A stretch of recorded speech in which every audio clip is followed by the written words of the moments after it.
I'm Trento, May 7th, Monday, 2018, at Kibbutz Nirim, where in 2014, this kibbutzim here took a phenomenal barrage of artillery, Katyusha rockets and mortars coming from the west, from Gaza, from the Hamas, primarily at the last hour of the war.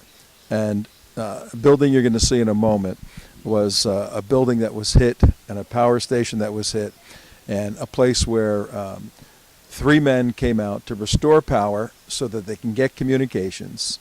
The folks here did not know that a peace treaty, an end to the war, had been negotiated, and whenever that happens in the last hour, the Hamas shoots off all their artillery. So the men came out to repair the electric station and got hit by mortars. 2 of them got killed, 1 seriously injured. But that was 4 years ago this summer.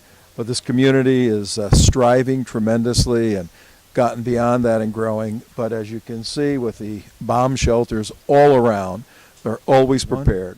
We just had a brief. This is the location where a Hamas mortar in the summer of 2014 hit this power station right here.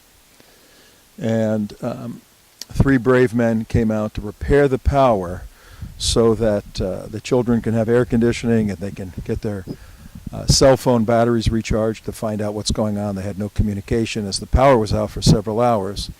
And right where this stone is, right here, August 26, 2014, the mortar fell and created a big hole right here, and you can see on that tree the shrapnel scars of the mortar that hit here, killed 2 brave men from Kibbutz Nirim and injured a 3rd. I was here about a month afterwards and saw the hole, which has now been replaced with this memorial stone, and saw the fresh scarring on that tree and that tree over there. Once again, a kibbutz on the border of Gaza, and these 400 brave men, women, and children standing strong every single day. Well, this is a major escalation, Sandra. We have been watching the active salvos between Israel and Palestinian militants. The sirens have been wailing in the northern end of the Gaza Strip, warning about incoming fire on the Israeli side. And here, about halfway down the Gaza Strip, just a short time ago, the red alert sounded, and we saw the Iron Dome defense system activate, and it appeared to have taken a projectile out of the sky. Now, Israeli warplanes have been pounding targets from the northern to the southern end of the Gaza Strip.